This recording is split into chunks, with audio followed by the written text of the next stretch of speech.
Hello बच्चों। हिंदी साहित्य की कक्षा में आप सभी का स्वागत है। हिंदी साहित्य की कक्षा 6 का अध्याय संख्या 10 पेड़ों के संग बढ़ना सीखो को आज हम पढ़ने जा रहे हैं। हिंदी साहित्य हमें सिर्फ बोलना यानी भाषा ही नहीं सिखाता, अपितु जीवन जीने की कला, उसके महत्व और मूल्यों से भी हम सभी को अवगत कराना है। तो आइए इस अध्याय को प्रारंभ करें। यह है अध्याय संख्या 10 पेड़ों के संग बढ़ना सीखो। आइए बढ़े। पाठ परिचय से पता चलता है कि इस कविता के माध्यम से कवि यानी रचयिता जो है वो पेड़ पौधों के प्रति अपनी महत्वाकांक्षा को व्यक्त कर रहा है। वह जानता है कि प्राणी के जीवन में पेड़ पौधों का क्या महत्व है। काश वह उन सब चीजों का प्रत्यक्ष अनुभव कर पाता जो आज भूमिहीन यानी जगह न होने की वजह से उससे अछूती रहती है।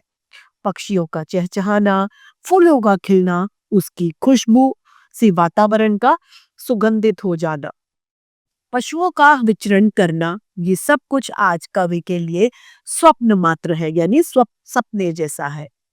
वह चाहता है कि वे लोग उस सुख से वंचित न रख सके जिनके जिनके पास थोड़ी सी भी जमीन है। यदि आपके पास जमीन है तो आप ये सुख जरूर ले। आइए इस कविता को सुनते हैं। बहुत दिनों से सोच रहा था थोड़ी धरती पाऊंगी। क्या सोच रहा था कि थोड़ी सी जमीन मुझे मिल जाए, उस धरती में बाग बगीचे जो हो सके लगाऊं। और वो जो जमीन मुझे मिलेगी उस पर मेरे बस में है तो मैं बाग बगीचे जो भी होगा वो मैं अपनी इच्छा के अनुसार उसमें लगाऊंगा।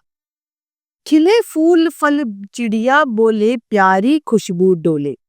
जब मुझे जमीन मिल जाएगी मैं उस पर बाग बगीचे लगाऊं जाऊंगा तो क्या होगा, जब बगीचे लगाऊंगा तो उसमें जो पेड़ होंगे या पौधे होंगे उनमें फूल भी खिलेंगे, उसमें फल भी आएंगे और प्यारी प्यारी चिड़ियाओं का आगमन होगा, वो बोलेंगी तो वातावरण बहुत ज्यादा सुंदर हो जाएगा और चारों ओर उन फूलों की खुशबुओं से महकेगा वो बगीचा। ताजी हवा जलाशय में अपना हर अंग भिगो ले। जो ताजी हवा होगी वहां पर चलेगी, वो जलाशय यानी जल जहां पर एकत्रित होता है वहां पर अपने हर अंग वहां पर हवा क्या कर सकती है, भिगो सकती है। हो सकता है पास तुम्हारे अपनी कुछ धरती हो। कवि कह रहे हैं कि हो सकता है आपके पास अपनी कुछ धरती कुछ जमीन आपके पास हो। फूल फल लदे अपने उपवन हो, अपनी परती हो सकता है आपके पास में जो जमीन है उसमें फूल फल लगे हुए हो, ऐसा उपवन यानी ऐसा बगीचा आपके पास में हो, ऐसा हो सकता है छोटी सी क्यारी हो महक रही हो सकता है ज्यादा बड़ी जमीन ना हो लेकिन छोटी क्यारी हो यानी छोटी भूमि का भाग हो और वो महक रही हो यानी उसमें सुगंध वाले फूल आ रहे हो।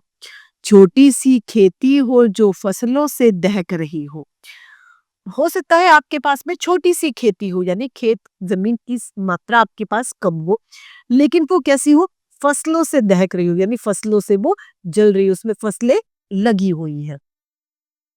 हो सकता है कहीं शांत चौपाए घूम रहे हो। क्या है, हो सकता है कहीं शांत से चौपाए यानी चार पैरों वाले जो है वो घूम रहे हो यानी जानवर पशु वहां पर घूम रहे हो सकता है कहीं सहन में पक्षी झूम रहे हो और वो सकता है कि कहीं वहां पर सहन में यानी उपवन में क्या घूम रहे हो, पक्षी घूम रहे हो। तो विनती है यही कभी मत उस दुनिया को खोना। यदि आपके पास अगर आपकी अपनी जमीन है, उद्यान है, बगीचे हैं, बाग है, थोड़ा सा बगीचा है, गार्डन कुछ भी है, तो आपसे कवि ये विनती कर रहा है कि आप उस दुनिया को कभी मत खोना यानी आप प्रकृति का जो आपको प्रेम मिल रहा है आप उसे कभी भी मत खोना। पेड़ों को मत कटने देना, मत चिड़ियों को रोना। आप पेड़ों को कटने न दे क्योंकि यदि आप पेड़ काट देंगे तो उनमें जो चिड़ियों के घोंसले बनाए गए हैं वो भी टूट जाएंगे और उसके फलस्वरूप चिड़ियों का दिल दुखी होगा। तो आप ऐसा कभी मत होने देना। एक एक पत्ती पर हम सबके सपने सोते हैं। जो पेड़ की एक एक डाली है उसके एक एक जो पत्ते हैं, लीफ है, उस पे हम सभी के क्या करते हैं, सपने सोते हैं। शाखें कटने पर वे भोले शिशुओं सा रोते हैं। शाखें यानी जो पेड़ों की डालियां हैं उसे शाख कहा जाता है। जब वो डालियां कटती है तो वो जैसे छोटे बच्चे रोते हैं भोले, उस तरीके से पेड़ भी रोने लगता है।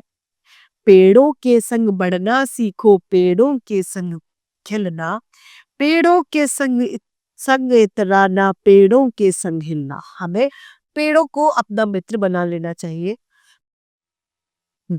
पेड़ों के साथ-साथ बोलना, पेड़ों के साथ में बात करना, पेड़ों के साथ खेलना, उनके संग हिल-मिल के रहना हमें सीखना चाहिए ताकि हमें प्रकृति से स्वतः ही प्रेम हो जाए। बच्चे और पेड़ दुनिया को हरा-भरा रखते हैं। कौन? बच्चे और पेड़। ये जो दुनिया है, संसार है, उसे हरा-भरा रखने में काम देते हैं। नहीं समझते जो वे दुष्कर्मों का फल चखते हैं, और जो ये बात नहीं समझते वो अपने दुष्कर्म यानी बुरे कर्मों का फल वो आगे जाके भुगतते हैं। आज सभ्यता वहशी बन पेड़ों को काट रही है, जहर फेफड़ों में भर इंसानों को बांट रही है। आज जो सभ्यता है वो कैसे बन रही है? वैशी यानी दुष्ट, खराब बनती जा रही है। और इस खराब संस्कृति सभ्यता की वजह से हम क्या कर रहे हैं? पेड़ों को लगातार काटते ही जा रहे हैं, जिसकी वजह से पेड़ कट जाएंगे तो क्या हो रही है? सभ्यता हमारे जहरों, हमारे दिलों में, फेफड़ों में जहर भर रही है और इंसानों को आपस में बांट रही है। आज सभ्यता इस तरीके की चल रही है जिसे हमें कभी भी अपनाना नहीं चाहिए। सुंदर सी कविता की रचयिता है सर्वेश्वर दयाल सक्सेना। आइए इस कविता को एक साथ फिर से दोहरा लेते हैं। बहुत दिनों से सोच रहा था थोड़ा थोड़ी धरती पाऊं, उस धरती पे बाग बगीचे जो हो सके लगाऊं। खिले फल फूल चिड़िया बोले, प्यारी खुशबू डोले, ताजी हवा जलाशय में अपना हर अंग भिगोले। हो सकता है पास तुम्हारे अपनी कुछ धरती हो, फूल फल लदे उसमें, फूल फल लदे अपने उपवन वो अपनी परती हो सकता है छोटी सी क्यारी हो महक रही हो, छोटी सी खेती हो जो फसलों से दहक रही हो सकता है कहीं शांत चौपाए घूम रहे हो सकता है कहीं सहन में पक्षी झूम रहे हो। तो विनती है यही कभी मत उस दुनिया को खोना, पेड़ों को मत कटने देना, मत चिड़ियों को रोना। एक एक पत्ती पर हम सबके सपने सोते हैं, शाखें कटने पर वे भोले शिशुओं सा रोते हैं। पेड़ों के संग बढ़ना सीखो, पेड़ों के संग खिलना, पेड़ों संग संग इतराना, पेड़ों के संग हिलना। बच्चे और पेड़ दुनिया को हरा भरा रखते हैं, नहीं समझते जो वे दुष्कर्मों का फल चखते हैं।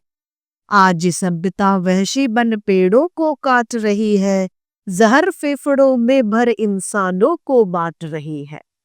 तो इसी के साथ हमारी ये सुंदर सी कविता समाप्त होती है और साथ ही साहित्य की, हिंदी साहित्य की कक्षा भी यही समाप्त होती है।